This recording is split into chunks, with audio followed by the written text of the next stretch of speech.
All right. Hello, everybody.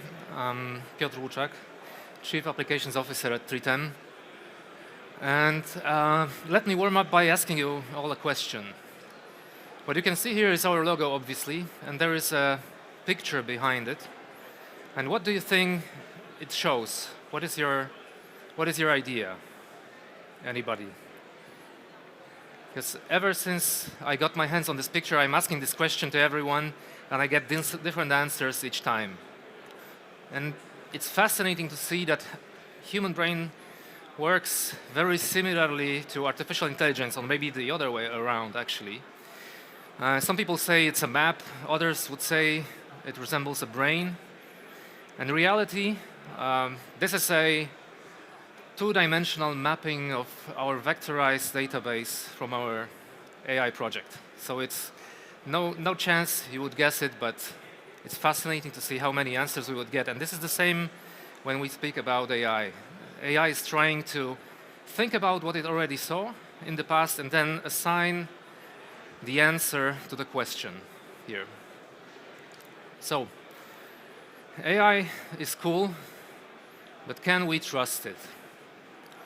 I'm pretty sure everybody will agree with the first part of the title here, but I would like to emphasize this question within. Can we really trust it in industry? I hope you'll learn something new or maybe find something interesting here, especially that I promise I haven't used ChatGPT when preparing this presentation today. I'll be talking today a little bit about who we are. Then I'd like to share a perspective on the AI in rail and mobility today.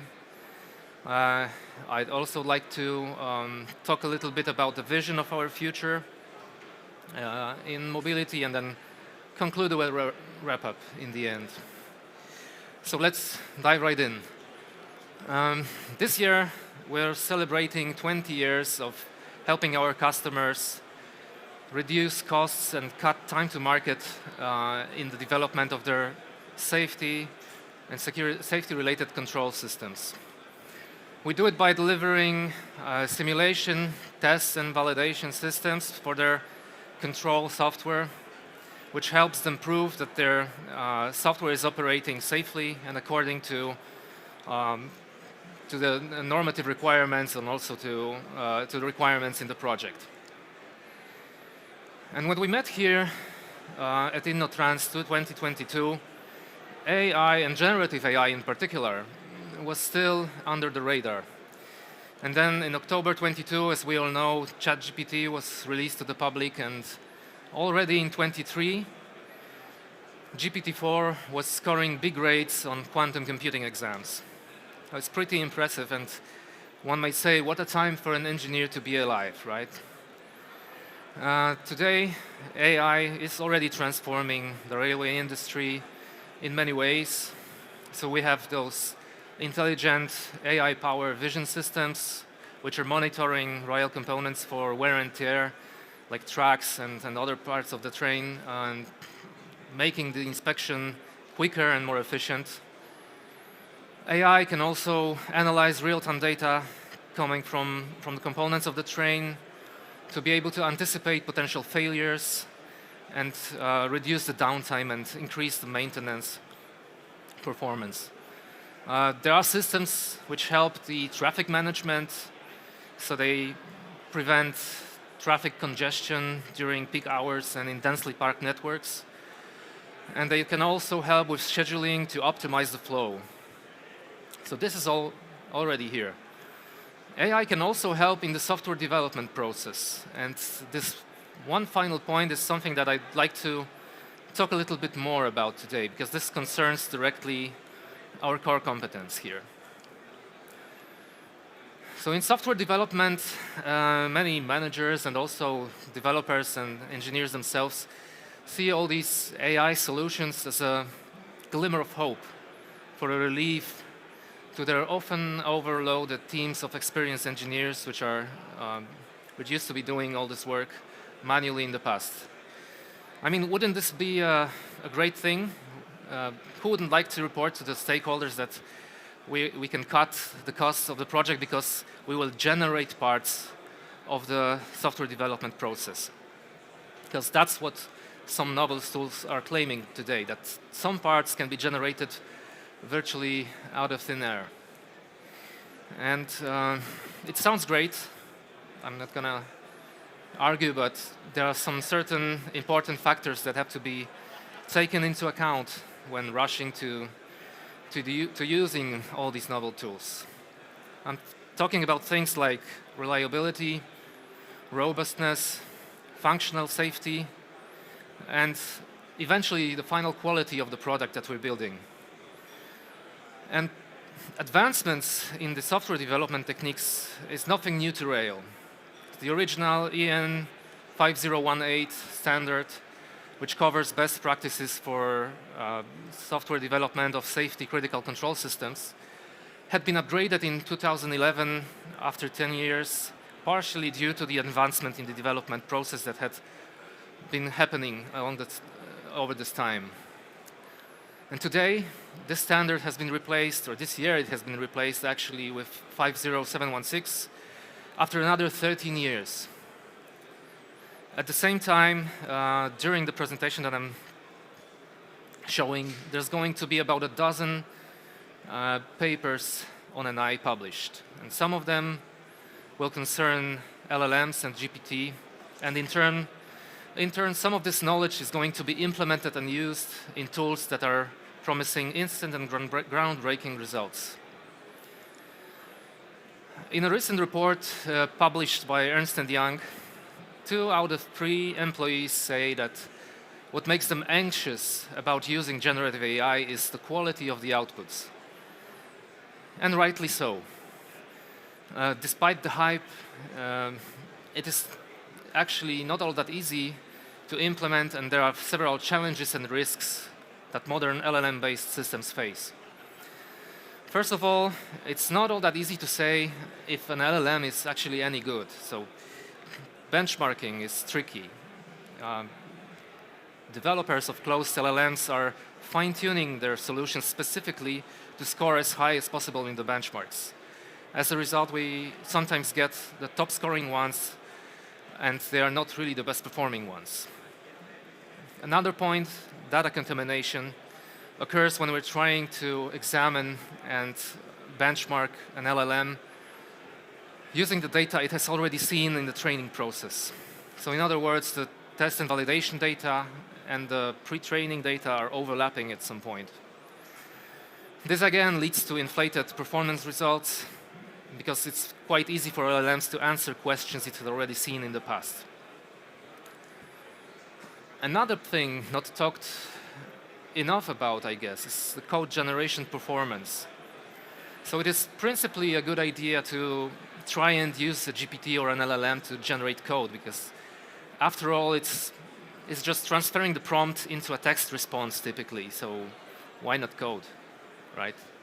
But it seems that even though the top-scoring LLMs, top-tier LLMs today are capable of generating and code for fairly simple things, which is probably going to compile, it's going to run, it's going to produce desired results. But when we put them up against more challenging tasks, like in SWE bench, for example, it turns out that when they have a little bit more complex reasoning to perform, and they have to adopt several functions, several places, they turn out to struggle. And actually, at the time of writing, only slightly over 35% of the medium difficulty tasks could have been resolved by the top level LLMs today.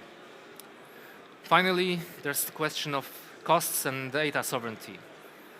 So large language models are called large for a reason, and they typically have billions, if not hundreds of billions of parameters. And they require a substantial amount of computing power and memory to be executed and let alone trained. And often it is not a viable option to have this kind of a system installed on premise. And as a result, the contents of the prompts that are being sent to the LLM provider servers. And this raises a question: what is happening with my data? Is it actually safe? And what if I feed the model with my intellectual property and it's furthermore is being used to train the model. Will my competitors see it at some point? So all these things, technology leaders and managers need to take into account before handing over any part of the development process into the hands of generative AI. But regardless of how the control software got created, so whether it was the old-fashioned manual way or with the use of some kind of a AI-based invention, one thing remains unchanged. Then we need to validate it, and we need to make sure and provide indisputable evidence that the control software, which is responsible for the safety of the operation of the train, of the vehicle, that it fulfills these requirements, and it's actually safe to operate and doesn't pose any risks. So in real-life situations, when we're testing and validating the cyber-physical systems, and a control system in a train is a very good example of a cyber-physical system, we're tackling and dealing with not only the way that the development process is orchestrated, but also a number of other limitations like time, budget, hardware availability, and resource availability. And we need to take all of that into account when forging a test strategy for the particular case. And that's what we do at Tritem. We create solutions that are attempting to find an optimal solution to this puzzle. So starting with providing the electronic control unit with behavioral simulation around it. Behavioral simulations let us create the environment, the simulated environment for the controller very quickly and with moderate effort. Then we carefully select a proper testing framework for that. And then we automate the whole process so that running any subsequent test and validation campaigns during the development phase requires little additional effort and time. But finally, moving this whole thing to a virtual realm helps us overcome the bottleneck of hardware availability. And some might ask, why should we care? Well, if executed rightly in the correct scenario, we can save, or our solutions basically can save a lot of time, money, and effort. So this quote here is from one of our biggest projects to date. The customer did the math and estimates the savings to be between 1 and 8 million per single project. What is also important, these kind of solutions help to move the domain specialists to a different projects much quicker. So they can be released, they can work on things that are creative rather than doing regressions and discussing the same project over and over again. This particular one was our biggest project to date.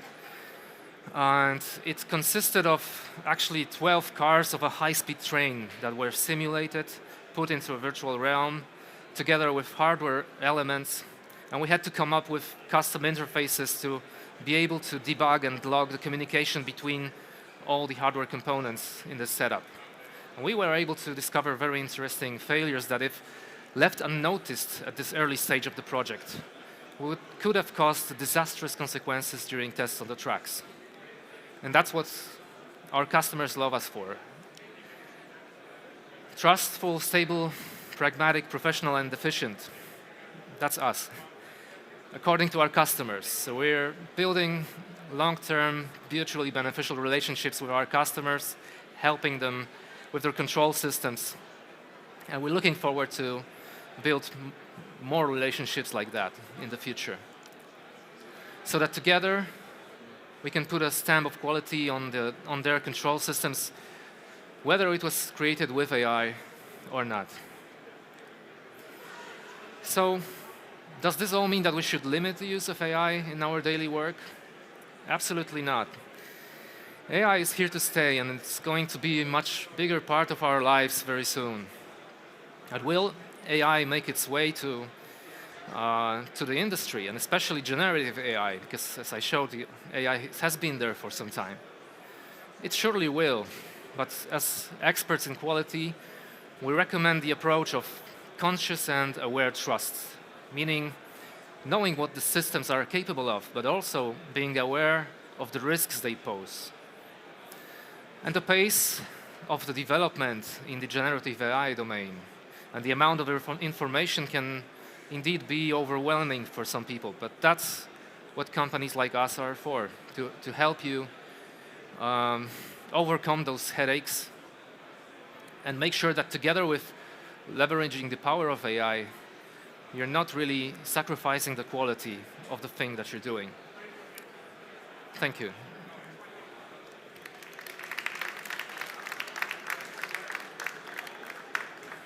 So any questions to this that I might?